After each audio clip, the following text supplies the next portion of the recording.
Okay, welcome everyone to the Australian Formula One podcast. I'm Pep, this is Max. How are you, Max? Hi everyone, I'm Pep. Good to be here, mate. How you feeling today? Yeah, pretty good. It's a Excellent. beautiful afternoon here in Sydney. It's a great day in Sydney. Okay, we're going to be providing you with lots of news and information about Formula One and also our opinions about what's going on. So we've got a few topics today. So we'll just start off first of all with Lewis Hamilton. Now Max, Lewis Hamilton has signed just overnight actually with McLaren. Well, what are your thoughts on young Lewis there? First of all, congratulations to Lewis. I think you'd agree. He's had a good career in the lower Formula A, and he's been a prodigy of Ron Dennis for a number of years now.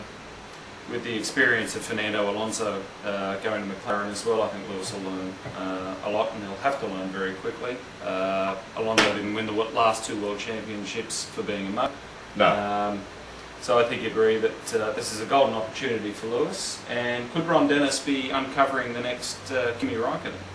Well, do you think though that Lewis is a little bit inexperienced and a bit young to be in a McLaren Formula One car and also a world champion beside him? As far as experience is concerned, you've got to start somewhere, and who better to start with that one of, I think you'd all agree, one of the top Formula One teams for the last 10 or so years, and he's got the best coach in the world in Fernando Alonso. Ron's been known for taking gambles in the past, and as a result of him being Ron's prodigy, I think it was a natural evolution, but I am a little bit surprised in the sense that perhaps he should have gone testing for a year, but I guess time will tell. We'll wait and see what happens.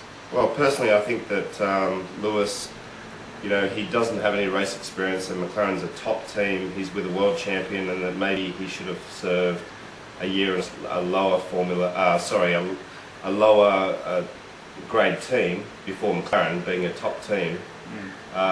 Before he actually stepped up to the big league. It's too much pressure. Yeah, and you look at, and that's a valid point. You look at guys like Ant Davidson. For years has been a number 3 driver or a test driver for Honda. Okay, he's now cracked a driver at Super Aguri, but I don't think that's the sort of team that will allow him to show his true talent. They're in their infancy, of course. They've got Honda backing, of course, Honda engines, but it'll be interesting to see how he goes. But you look at Lewis Hamilton, he could have done a couple of years of testing and never quite made it. I think Ron's made a pretty bold decision in putting him into the race suit. Yeah.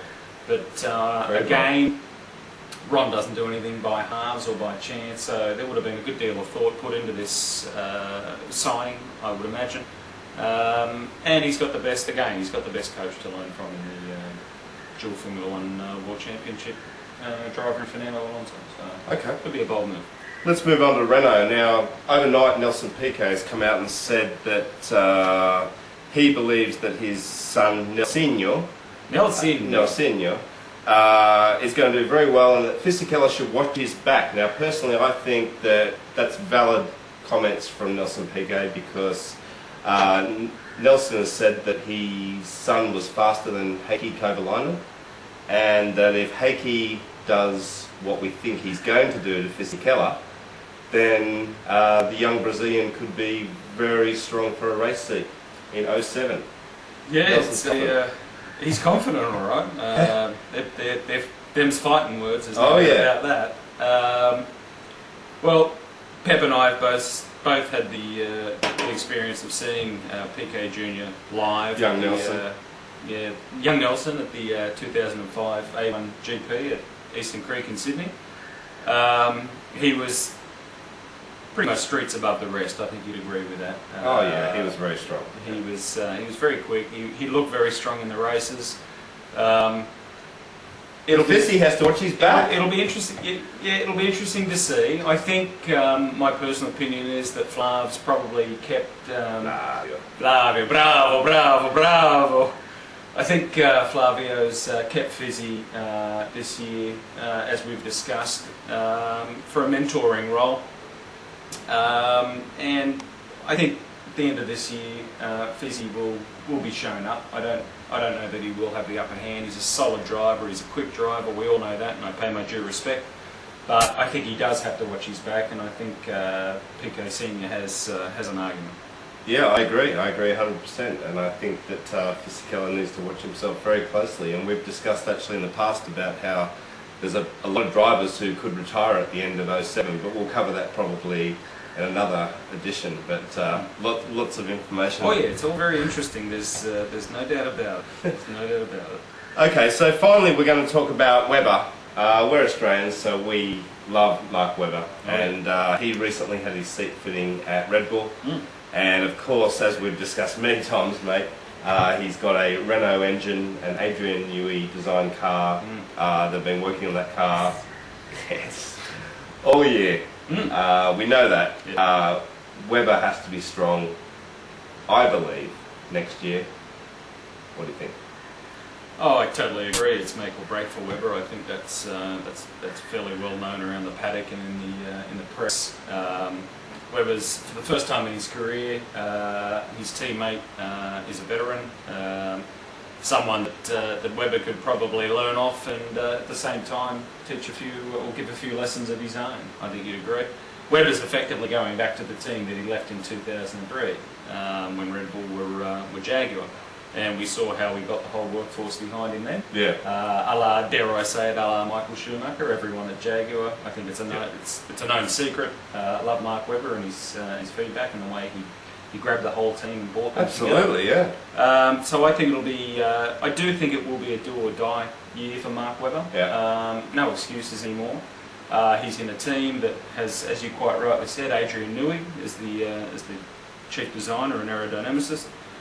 They've got the Renault package, which as Pep and I learnt last week, Adrian Newey lobbied very hard for. Over Ferrari engines, which as we know are going to assist the team. Toro Rosso, bravo.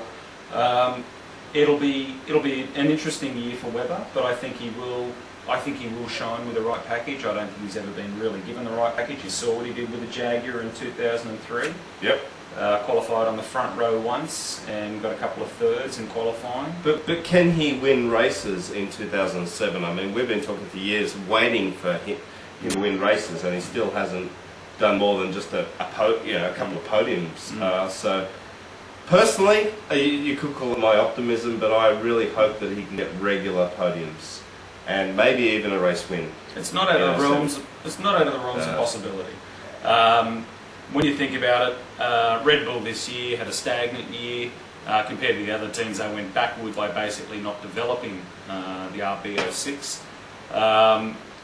The encouraging thing from an Australian point of view and from a Mark Webber point of view is that Adrian Newey was told about 3 days after testing commenced in January that don't bother with the 06, we want you on the 07. Yeah.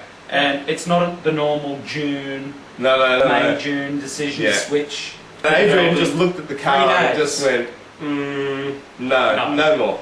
No more. Adrian Newey turned around and said, start afresh. Absolutely. That's it, yeah. He said it's clearly got heating problems when they cut those shark grills out of the side pods. I think you remember. Copying Ferrari. Right, but they had to do it to cool the engine because there was a flaw in the cooling system of the car. Newey's just gone, I'm not working on this, it's a basket case. Flav said, great, we want next year, let's go. So that's great, he's a good lead-up time. I think that's almost an unfair advantage. But you make your luck in this game, and with the Renault engine that he pushed for, tight package, I think will be. I think a lot of people will be pleasantly surprised with the Red Bull. You've got two experienced drivers, and you've got a Newey design car with the championship-winning engine. And incidentally, on that point, Renault have turned around to Red Bull and said, we won't be giving you inferior Renault engines, we won't be giving you last year's, you're getting the same engines as ours. And I think that's fantastic from Renault. Of course, they stand to benefit from all the testing miles that Red Bull will do, but it's a win-win situation. Well, I agree, and one of the things that we're going to do in future weeks is we're going to give you our tips for next season.